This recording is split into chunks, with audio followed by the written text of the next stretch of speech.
नमस्कार, जय हिंद मेरे दोस्तों। तो देखिए, भारत और म्यांमार की सीमा बंद की जा रही है, क्लोज की जा रही है और म्यांमार के रखाइन प्रांत में रहने वाले भारतीयों को एडवाइजरी जारी किया गया है कि वहां से जल्दी आप लोग निकलें, क्योंकि वहां पर रहना अब खतरे से खाली नहीं है। आइए इस वीडियो में पूरा ये विवाद विस्तार से जानते हैं, लेकिन पहले आप इन तीन खबरों के ऊपर एक बार नजर डालिए। सबसे पहली खबर है, India to fence entire 1643 kilometre border with Myanmar construct patrol track. Bharat Myanmar के साथ जो 1643 किलोमीटर लंबी सीमा लगती है भारत और म्यांमार की, उसको पूरी की पूरी फेंस करने वाला है, उसको क्लोज करने वाला है भारत, और यहां पर बेसिकली पेट्रोल ट्रैक बनाएगा वो अपनी बॉर्डर सिक्योरिटी फोर्सेस के लिए। दूसरी बात, central big decision ends free movement regime FMR with Myanmar. तो म्यांमार के साथ एक हमारा फ्री मूवमेंट, जिसके अंतर्गत दोनों देशों के नागरिक जो सीमा के आसपास रहते हैं वो एक दूसरे देश में बिना वीजा के आ जा सकते थे, उस समझौते को अब हम लोगों ने खत्म कर दिया। इसको हम विस्तार से इस वीडियो के अंदर समझने वाले हैं।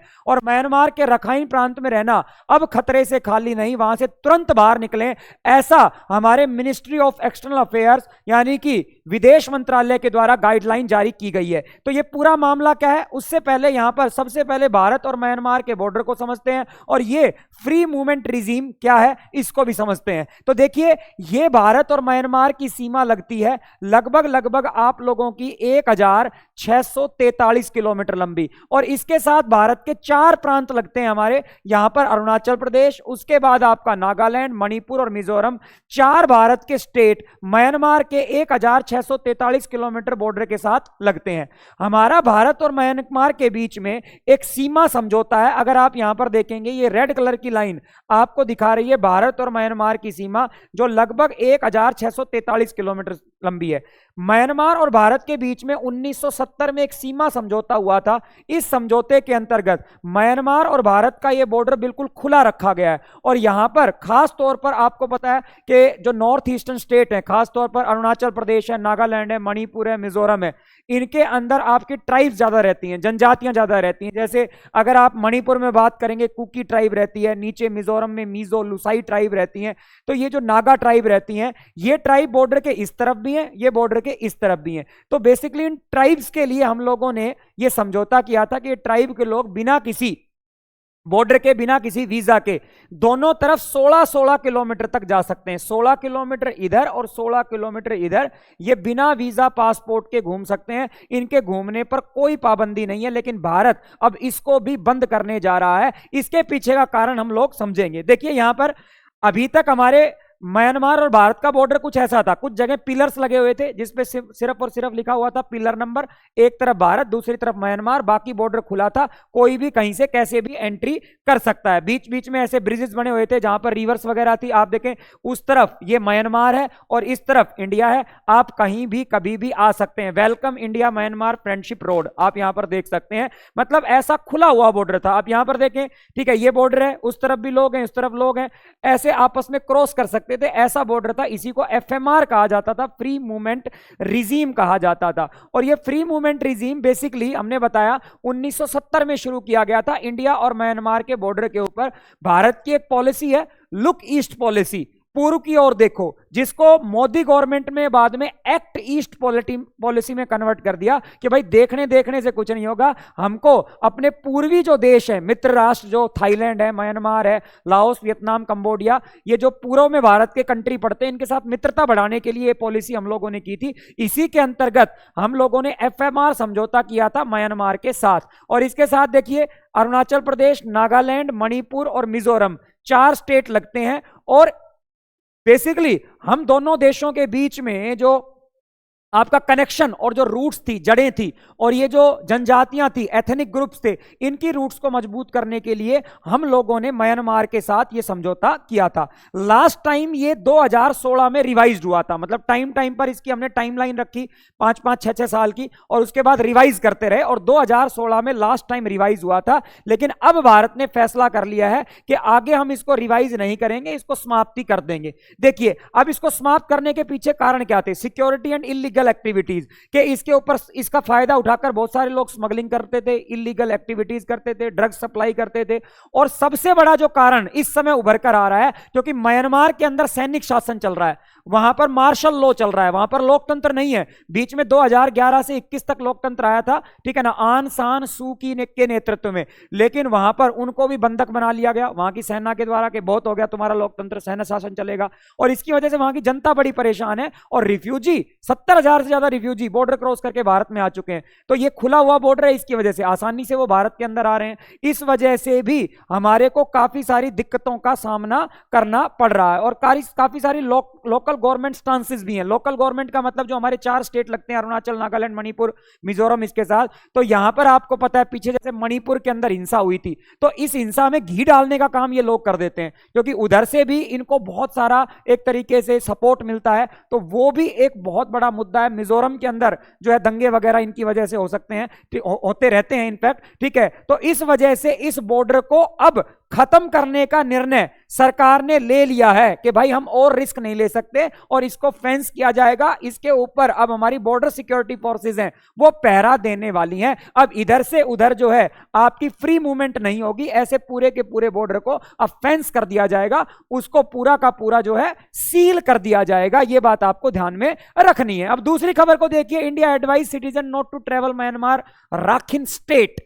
अब राखिन स्टेट के अंदर भारतीयों को जाने से रोका जा रहा है, और वहां पर रह रहे भारतीयों को एडवाइजरी जारी की जा रही है कि आप जल्दी से जल्दी वहां से निकलें, leave Rakhine immediately. India in first advisory to his citizens in Myanmar. अपने सिटीजन्स को उन्होंने एक एडवाइजरी जारी की है। पहली बात तो आप राखिन जाएं ही ना, राखिन प्रांत में म्यांमार के, अगर आप वहां पर कोई रह भी रहा है तो उसको जल्दी से जल्दी लीव कर दें। तो ये मुद्दा क्या है, क्या हो गया ऐसा राखिन के अंदर, और ये राखिन स्टेट क्या है, ठीक है, उसके बारे में समझते हैं। तो देखिए, अगर हमने अभी देखा ये जो बॉर्डर है हमारा, ये ग्रीन कलर में म्यांमार है, ये इंडिया, यहां तक का बॉर्डर हमारा इंडिया का लगता है। लेकिन नीचे देखिए ये जो बॉर्डर है, आप यहां पर देखें, ये छोटा सा यहां से लेकर यहां तक का ये छोटा सा बॉर्डर म्यांमार और बांग्लादेश का लगता है।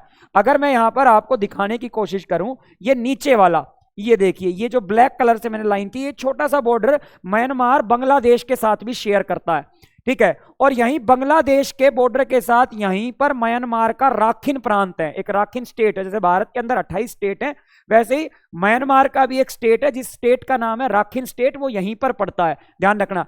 अगर ये राखिन भारत के पास होता तो आप देख सकते हैं कि नॉर्थ ईस्ट की तरफ से भी भारत समुद्री सीमा के साथ लगता, बंगाल की खाड़ी में लगता, यहां से भी हम समुद्री व्यापार कर पाते। तो राखिन हमारे लिए वैसे ही इंपॉर्टेंट है। अगर ये हमारे पास होता तो हमारा नॉर्थ ईस्ट से भी बंगाल की खाड़ी में समुद्री तट लगता, और हमारे ट्रेड को, हमारे व्यापार को बहुत ज्यादा फायदा पहुंचने वाला था। लेकिन ये जो राखिन प्रांत है ये म्यांमार के है, और म्यांमार का ये जो प्रांत है देखिए यहां पर, ये किसके साथ लगता है, बांग्लादेश के साथ। और इधर बांग्लादेश का कॉक्स बाजार नाम का एक स्टेट है वो लगता है, बांग्लादेश का कॉक्स बाजार स्टेट लगता है, इधर राखिन स्टेट लगता है आप लोगों का म्यांमार का। अब हुआ क्या, म्यांमार के राखिन प्रांत के अंदर वहां की जनता और वहां की फौज, वहां की सेना के अंदर आपस में एक तरीके से गृह युद्ध हो गया, दोनों के बीच में झड़प हो गई। सेना और जो है वहां के लोकल जो हैं वो आपस में झड़प करने लगे, और वहां के लोग जो हैं वो सेना के ऊपर भारी पड़े, वहां की सेना के ऊपर म्यांमार। और वहां के कुछ सैनिक, म्यांमार के लगभग 100 के आसपास म्यांमार के सैनिक जो हैं वो भागकर कहां चले गए, कॉक्स बाजार बांग्लादेश के अंदर। पहली बार ऐसा हुआ है कि बांग्लादेश के अंदर म्यांमार के, भारत में तो घुसते रहते हैं पहले, अभी इसको हम भारत के साथ भी जोड़ेंगे, म्यांमार के सैनिक जनता से डरकर बांग्लादेश के अंदर घुस गए और वहां के कॉक्स बाजार में जाकर शरण ले ली। अब बांग्लादेश कह रहा है कि भाई हमारे यहां क्यों, तुम्हारा मुद्दा है, तुम निपटो यार, हमारे यहां क्यों आ रहे हो, ठीक है। अब ये आप सोच रहे होगे कि वहां की जनता वहां की सेना को क्यों पीट रही है, ठीक है, वो पिट कर क्यों जा रहे हैं। तो उसके पीछे का एक कारण मैं आप लोगों को बताता हूं। देखो, ये है आन सान सू की, और ये वहां के हैं बेसिकली सैन्य तानाशाह म्यांमार के। म्यांमार में 1948 से लेकर, अगर मैं बात करूं 1948, 1948 से लेकर म्यांमार में 2011 तक सैनिक शासन था। 2011 में आन सान सू की, ये जो महिला हैं, ठीक है, लोकतंत्र की जनक है म्यांमार के अंदर, ये म्यांमार में लोकतंत्र लेकर आई, पहली बार डेमोक्रेसी, चुनाव हुए वहां पर, और आन सान सू की वहां की जो है जनता की नेता बनी। और 2011 से 2021 तक म्यांमार के अंदर रहा लोकतंत्र, 10 साल वहां पर लोकतंत्र रहा। लेकिन वहां की सेना को रास नहीं आया आन सान सूकी का लोकतंत्र, और सेना ने 2021 में वापस से आन सान सूकी को बंधक बना लिया, जेल भेज दिया, कहा बहुत हुआ लोकतंत्र, खत्म करो, हमें नहीं चाहिए लोकतंत्र, और आन सान सूकी को जेल में डाल दिया। खुद से जो है सैन्य शासन वहां पर म्यांमार के अंदर लग गया। मैं आपको बता रहा हूं, भारत बड़ा शानदार देश है। इस देश के बारे में आप जितना सोचें और जितना इस देश के बारे में बड़ाई करें ना, उतना कम है मेरे दोस्तों। बड़े शानदार देश में रह रहे हो आप, कुछ भी बोल देते हो यार, प्रधानमंत्री को कुछ बोल देते हो, सरकार का विरोध कर देते हो, ठीक है ना। कितने धर्म के लोग हमारे यहां मिलजुल कर रह रहे हैं, हर देश में ऐसा देखने को नहीं मिलेगा। तुम जिस पवित्र धरती पर पैदा हुए हो ना, वो जीता जागता स्वर्ग है इस धरती के ऊपर, ठीक है। तो देखिए आपके पड़ोस में क्या हो रहा है, पाकिस्तान में आज चुनाव और कल वहां पर बम फट गया। आप हिंदुस्तान में रह रहे हैं, आप लकी हैं, आप भाग्यशाली हैं जो इस पवित्र धरती के ऊपर आप लोग रह रहे हैं। तो यहां पर लोकतंत्र हो गया खत्म, लेकिन जनता को जी 10 साल के अंदर लोकतंत्र की आदत पड़ गई। जनता को 10 साल में लोकतंत्र की आदत पड़ गई यहां पर, ठीक है। अब क्या हुआ कि जो सैन्य शासन है उनको रास नहीं आ रहा, तो क्या हो रहा है कि इसके अलग अलग म्यांमार के हिस्सों में अब जनता और सेना के बीच में आपस में द्वंद्व हो रहा है। जनता और सेना के बीच में आपस में क्या हो रहा है, द्वंद्व हो रहा है, ठीक है। देखो यहां पर है ना, यहां की सेना को जुंता बोलते हैं और जनता है आम लोग, जनता आम लोग, और यहां की सेना का नाम है जुंता। आप ध्यान रखें, म्यांमार की सेना का नाम जुंता है, ठीक है।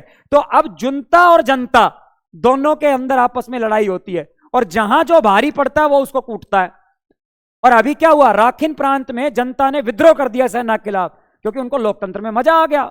और पड़ोसी भारत, जबरदस्त लोकतंत्र, बांग्लादेश में भी लोकतंत्र, उन्होंने कहा भाई लोकतंत्र आना चाहिए, तुम क्या कर रहे हो, पूरी दुनिया में लोकतंत्र आ रहा है। और यहां पर जनता ने सेना को पीट दिया। सेना के जवान लगभग 100 के आसपास, जो ये सेना के जवान थे, ये अपनी जान बचाकर, देखो nearly 100 Myanmar border guards flee to Bangladesh, flee का मतलब होता है बांग्लादेश के अंदर घुस गए जाकर। 100 के आसपास जो ये बांग्लादेश के अंदर जाकर घुस गए, बेसिकली म्यांमार सिक्योरिटी गार्ड्स के जो जवान थे वो।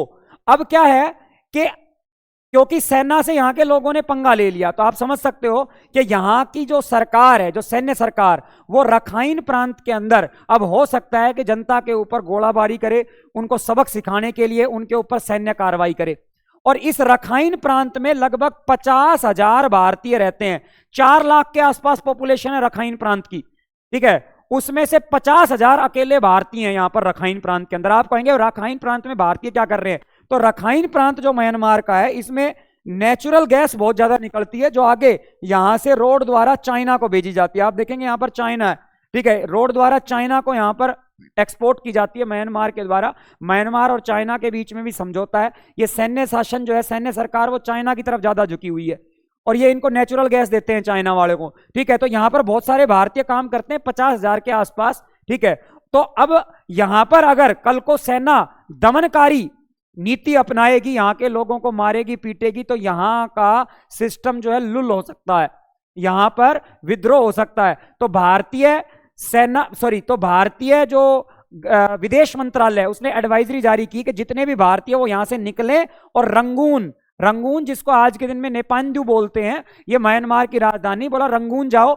नए लोगों को तो मना किया है कि आप म्यांमार ना जाएं, और जो वहां पर ऑलरेडी रह रहे हैं उनको बोला आप रंगून चले जाएं, और रंगून में जाकर जो इंडियन एम्बेसी है उसमें अपना नाम पता उसमें रजिस्टर करवा दो, ताकि कल को यहां पर कोई दिक्कत हो तो हम आपको वहां से निकाल पाएं, अपने घर तक भारत में पहुंचा पाएं। तो आप सेफली वहां पर अपने आप को रजिस्टर करवाओ, यहां से निकलो। तो इस वजह से यहां से भारतीयों को निकलने की सलाह दे रही है भारत सरकार। और यहां पर देखिए, ये भारत सरकार की मिनिस्ट्री ऑफ एक्सटर्नल अफेयर्स के द्वारा एडवाइजरी जारी की गई है 6 अगस्त को। The view of the deteriorating security situation, disruption of means of telecommunication including landline and severe scarcity of essential commodities, all Indian citizens are advised not to travel to the Rakhine state of Myanmar। इन्होंने कहा है कि कल को वहां पर telephone लाइनें हैं वो भी खराब होती जा रही हैं, कम्युनिकेशन जो है टूटता जा रहा है, तो कल को आपको वहां से बचाना मुश्किल हो जाएगा। तो सीधा आप लोग जाएं रंगून के अंदर, अपने आप को रजिस्टर करवाएं, ताकि कल को आपको यहां से रेस्क्यू किया जा सके अगर वहां पर कोई भी सिचुएशन खराब होती है। अब जैसे बांग्लादेश के अंदर ये घुसे हैं ना सैनिक, ठीक है, और ऐसे ही सैनिक सैनिक नहीं, रिफ्यूजी आम जनता भी घुस जाती है। जब सेना उनके ऊपर मार करती है तो आम जनता घुस जाती है। ऐसे ही आप यहां देखें, ये सामने आपके सामने आंकड़ा है, हमारे भारत में ऐसे 74,600 रिफ्यूजी म्यांमार से, वहां की सेना के सताए हुए रिफ्यूजी, जो 74,600 रिफ्यूजी जो है भारत के अंदर रह रहे हैं। और उनमें से अकेले 74,600 में से 50,000 से ज्यादा रिफ्यूजी केवल 2021 के बाद भारत में आए हैं। जब आन सान सूकी वहां से हटी, उनको बंधक बनाया गया, उसके जस्ट बाद वहां से 50,000 के आसपास रिफ्यूजी भारत में आए। टोटल 74,600 रिफ्यूजी एज ऑन 1 मई 2023 तक का आंकड़ा है। और इसमें से 40,000 रिफ्यूजी, सबसे ज्यादा रिफ्यूजी जो रहते हैं वो मिजोरम के अंदर। मिजोरम में रिफ्यूजियों के 60 से ज्यादा कैंप हैं। 40,000, 40,000 refugee from Myanmar based in 60 camp setup in Mizoram. तो मिजोरम की लोकल गवर्नमेंट है, उसको भी दिक्कत होती है कि भाई तुम्हारा का खाना पीना भोजन है, वहां की डेमोग्राफी को वो खराब कर रहे हैं। ठीक है, उनमें बहुत सारे अच्छे लोग भी होते हैं, बुरे लोग भी होते हैं, आपराधिक तत्व भी होते हैं, रोहिंग्या मुस्लिम्स भी हैं वहां से, वो भी एंट्री करते हैं। और इसकी वजह से वहां का लोकल डेमोग्राफी और जो वहां का पब्लिक ऑर्डर है वो खराब होता है, क्योंकि ऐसे लोग भी होते हैं जो माहौल को खराब करने वाले होते हैं। तो मणिपुर, मिजोरम जो ये लोकल गवर्नमेंट है, ये भी सरकार के साथ है। अरुणाचल प्रदेश की सरकार जो है, पेमा खांडू जी ने तो बिल्कुल गवर्नमेंट को सपोर्ट किया है कि बिल्कुल इसको हटाया जाए, एफएमआर को क्लोज किया जाए, ताकि ये लोग यहां से यहां पर ना आ सकें। इस वजह से भारत का भी एक कंसर्न है, और भारत अब इस बॉर्डर को सील करने जा रहा है। Centre to end free movement of people at India Myanmar border, fence completely. Bharat इसकी कंप्लीट फेंसिंग करने वाला है। तो ये आपका जो है ध्यान रखना पूरा इशू था म्यांमार के साथ। म्यांमार की सेना और वहां की जनता, जुनता और जनता के बीच में बेसिकली वहां पर जो है द्वंद्व हो रहा है, जिसकी वजह से वहां की फौज भी और वहां के रिफ्यूजी और यहाँ की जो जनता है, उस दोनों के अंदर भगदड़ मच चुकी है। और वो दोनों बॉर्डर क्रॉस करके भारत में आते थे अभी तक, लेकिन अब बांग्लादेश में भी जाने लग गए। तो दोनों देशों को चिंता है, बांग्लादेश और भारत को। और इसी वजह से भारत ने सेफली क्या किया है, इस फ्री बॉर्डर रिजीम को खत्म कर दिया और पूरी की पूरी हम जो बॉर्डर है उसको सील करने वाले हैं। आज का ये वीडियो आपको कैसा लगा? अच्छा लगा तो शेयर जरूर कीजिएगा, और नेक्स्ट वीडियो में फिर से मिलते हैं। जय हिंद, जय भारत, वंदे मातरम।